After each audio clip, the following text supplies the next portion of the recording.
শাহরুখ খান সব কিছুর একটা শেষ আছে। Hello, welcome to my new blog. সবাই কেমন আছো? আশা করি সবাই ভালো আছো, সুস্থ আছো। এখন এখানে বাজে সকাল 6:40। আমরা অলরেডি বেরিয়ে পড়েছি। আমাদের ট্রেন আছে 7:05-এ। ওয়েদারটা দেখো খালি, কি সুন্দর ওয়েদার। নীল আকাশ আর আশেপাশের ভিউগুলো কি সুন্দর আসছে। যে দুদিন ইন্টারলেকেনে থাকলাম সে দুদিন ওয়েদার বাজে, আর যেদিন চলে যাব সেদিন এত ভালো ওয়েদার। এমনিতেই আজকে আমার একটু মনটা খারাপ যে সুইজারল্যান্ডের ট্রিপটা শেষ হয়ে গেল। আমার মনে হয় সবারই তাই হয়, কোনো ট্রিপে যখন যাওয়ার হয় তখন খুব এক্সাইটেড থাকি আমরা, কিন্তু ফেরার সময় সবারই কম বেশি একটু মন খারাপ হয়েই যায়। তো ওই মন খারাপ তো ছিলই, প্লাস আজকে এত ভালো ওয়েদার দেখে আরোই মন খারাপ হচ্ছিল যে কাশ এই ওয়েদারটা যদি লাস্ট দুদিন থাকতো তাহলে কত ভালো হতো, ট্যুরটা আরও ভালো করে এনজয় করতে পারতাম। কিন্তু কি আর করা যাবে, সবই কপাল, কিচ্ছু করার নেই। তবে এটা না বলে পারছি না, আমি যা দেখেছি, যা এনজয় করেছি আমার এক্সপেকটেশনের বাইরে। পৌঁছে গেছি আমরা স্টেশনে, ট্রেন আসতে আর কয়েক মিনিট বাকি। এই যে এটা হচ্ছে টিকিট কালেক্ট করার মেশিন। হয় তুমি ট্রেনের টিকিট অনলাইনে বুক করতে পারো অথবা এখানে পেমেন্ট করে টিকিট কালেক্ট করতে পারো। দেশের বাইরে এসে আমার সব থেকে বেশি যেটা ভালো লেগেছে সেটা হচ্ছে পরিষ্কার পরিচ্ছন্নতা। এই সুইজারল্যান্ড আর কানাডাতে আমি যেটা দেখলাম যে যেসব জায়গা সর্বসাধারণের জন্য অ্যাভেলেবেল, সেই সব জায়গাগুলো এত পরিষ্কার পরিচ্ছন্ন, আমি তো প্রথমে দেখে পুরো অবাক।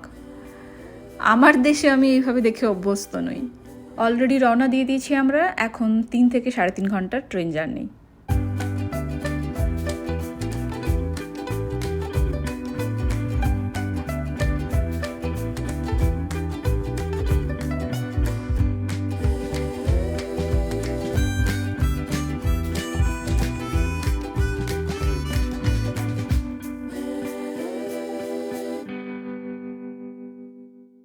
পাবলিকদের জন্য যেই সব জায়গা, যেমন রেল স্টেশন, বিভিন্ন পার্ক, স্পেশালি পাবলিক টয়লেট। সুইজারল্যান্ডে পাবলিক টয়লেট দেখে আমার মাথা ঘুরে গেছে। আমি ভাবতেই পারি না পাবলিক টয়লেট এত পরিষ্কার এবং ঝাঁ চকচকে হতে পারে। এবং আমি এটা খেয়ালও করেছি, এটা এখানকার কালচার, এটা প্রত্যেকটা মানুষের মধ্যে আছে। যে কোনো একটা জায়গা বলো কি দেশ বলো, ওটার পরিষ্কার পরিচ্ছন্নতা ডিপেন্ড করে ওই জায়গা বা দেশের প্রত্যেকটা মানুষের ওপর, তাই নয় কি? মানুষ যত পরিষ্কার পরিচ্ছন্নতা নিয়ে সচেতন থাকবে, নিজের জায়গা, নিজের দেশ ততটাই পরিষ্কার থাকবে। পৌঁছে গেছি আমরা জিনিভাতে, এবার আমাদের এয়ারপোর্ট যাওয়ার পালা। আগের ট্রেন জার্নিগুলোর মতন এই জার্নিটাও খুবই দারুণ ছিল। সুইজারল্যান্ডের ট্রান্সপোর্ট নিয়ে আমার কিছু কথা বলার আছে তোমাদের।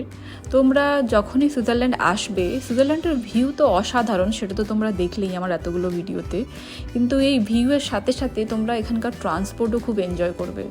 বাস জার্নি খুবই দারুণ, ট্রেন জার্নি তো জাস্ট অসাধারণ, কোনো তুলনাই নেই। আমি এই সুইজারল্যান্ডের ট্রিপে যতগুলো ট্রেনে চড়েছি সবগুলোর এক্সপিরিয়েন্স জাস্ট অসাধারণ।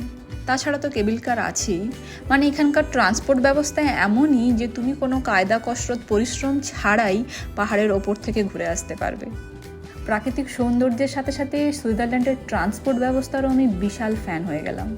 এই জিনিভা এয়ারপোর্টটাও বেশ বড়, হেঁটেই যাচ্ছি, শেষই আর হয় না।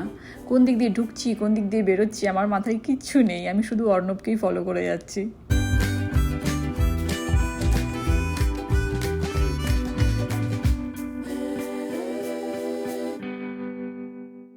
এখন আমাদের এই বড় ট্রলিটা জমা দিতে হবে, তাই জন্য আমরা এখন খুঁজছি এয়ার কানাডার কাউন্টার কোথায়, যেখানে লাগেজ জমা দিতে পারবো।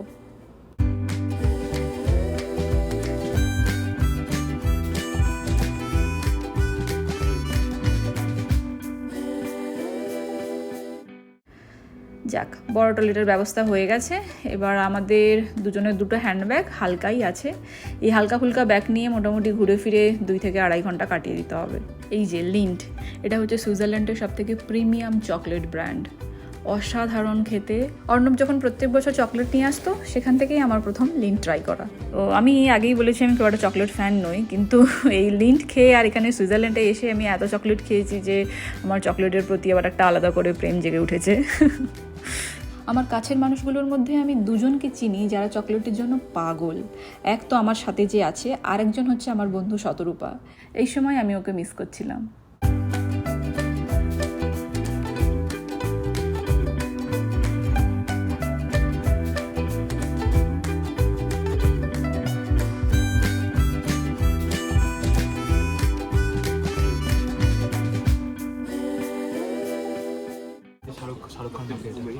কোনটা? ডিপটিক। অর্ণবের মতে শাহরুখ খান এই ব্র্যান্ডের ফ্রেগ্রেন্স ইউজ করে, চলো দেখা যাক। 172 ফ্যান, প্রায় 250 টাকা হবে। তুই এটা কি করে জানলি যে এটা শাহরুখ খান মাল? শাহরুখ খানকে জিজ্ঞেস করেছিল একটা ইন্টারভিউতে, শাহরুখ খান খুব ভালো স্মেল করে বড় অলওয়েজ, এটা মানে খুব নাম করা রয়েছে। কিছু কিনি আর না কিনি এই জোনগুলো দেখতে হবে, আফটার অল মেয়ে বলে কথা, কি বলো? আমি আমার পছন্দের জোনে ঘুরছি আর আরেকজনকে দেখো ঠিক তার পছন্দের জোনে এসে হাজির। এই সেকশনটা দেখো, চারিদিকে শুধু চকলেট চকলেট আর চকলেট।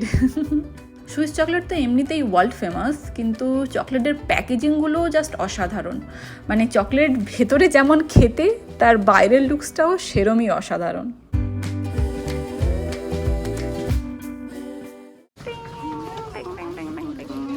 এই মিল্ক ক্যানওয়ালা চকলেটটা দেখো, প্যাকেজিংটা কি সুন্দর আর কিউট। সুইজারল্যান্ডে যদিও জাতীয় পশু হিসাবে কিছু নেই, তবে গরুকে এরা জাতীয় পশুর মতনই সম্মান করে। তাই সুইজারল্যান্ডের এই ট্রিপে আমি অনেক জায়গাতেই, রাস্তার মোড়ে মোড়ে, অনেক দোকানে, অনেক মলে গরু স্ট্যাচু দেখেছি। সুইজারল্যান্ডের বেশিরভাগ দোকানই হয় চকলেটের দোকান, না হলে ঘড়ির দোকান। এই সুইস চকলেট সুইজারল্যান্ডে যে হারে বিক্রি হয়, আমার মনে হয় ঠিক সেই রকমই এইসব দোকানে গরুর গলার যে ঘণ্টা, সেইগুলো একদম ছোট্ট সাইজ থেকে একদম বড় সাইজ অবধি অ্যাভেলেবেল। প্রথমে আমি অনেকটা অবাক হয়েছিলাম যে যেই দোকানেই ঢুকছি সেখানেই দেখছি গরুর গলার ঘণ্টা বিক্রি হচ্ছে, হয় গরুর গলার ঘণ্টা বিক্রি হচ্ছে, না হলে গরুর স্ট্যাচু আছে। তো প্রথমে আমি ঠিক বুঝতে পারছিলাম না। তারপর আমি জানতে পারলাম যে যেহেতু এই ওয়ার্ল্ড ফেমাস সুইস চকলেট আর সুইস চিজ গরুর দুধ থেকে আসে, তাই জন্য এরা গরুকে খুব সম্মান করে, কারণ সুইজারল্যান্ডের ইকোনমিতে গরুর একটা বিশাল বড় কন্ট্রিবিউশন রয়েছে। সুইজারল্যান্ড ট্রিপ কেমন গেল বল? সুন্দর গেল, খাওয়া দাওয়া ভালো, ঘোরা হলো ভালো, অনেক ঝর্ণা দেখা গেল। শুধু তুই ঝর্ণাই দেখলি, বরফ দেখলি না? বরফ দেখলাম, বরফ তো মন্ট্রিয়ালও দেখি, কিন্তু এখানে বরফ একটা অন্য ফিলিং। তো কি মনে দুঃখ? না, দুঃখ কি আছে, জীবন এরকম, আজ এখানে কাল সেখানে, পশু মনে দুঃখ নেই এই যে সুইজারল্যান্ড ট্রিপটা শেষ হয়ে গেল? সব কিছুর একটা শেষ আছে। উফ, কি ডায়লগ দিচ্ছে ভাই।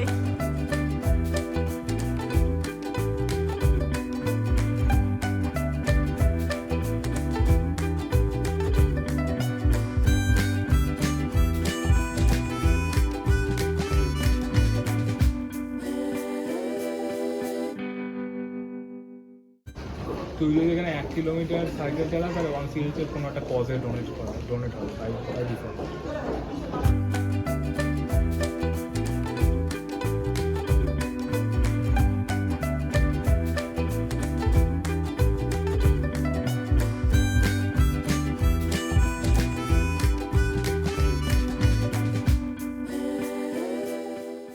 এই যে ফ্লাইটে ঢোকার অলরেডি লাইন পড়ে গেছে। এইবারে জানলার সাইডে জায়গা পেয়েছি। জানলার ধারে বসতে কার না ভালো লাগে বলো?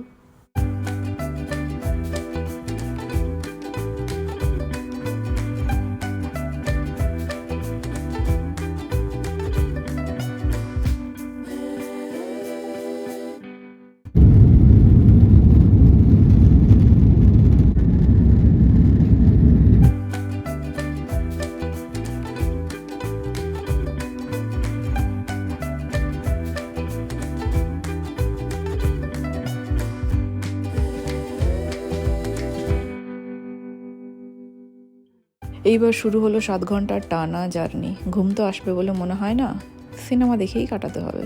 আজ তাহলে এখানেই শেষ করছি। যদি আমার এই ব্লগটা তোমাদের ভালো লেগে থাকে তাহলে একটা লাইক করে দিও, আর অবশ্যই সাবস্ক্রাইব করো আমার চ্যানেলটা যদি পরের ব্লগগুলোর নোটিফিকেশন আগে পেতে চাও। পরের ব্লগটা কিন্তু সারপ্রাইজ রইল, একদম মিস করো না। সবাই ভালো থেকো, সুস্থ থেকো, হ্যাপি থেকো। দেখা হচ্ছে আবার পরের ব্লগে। টাটা।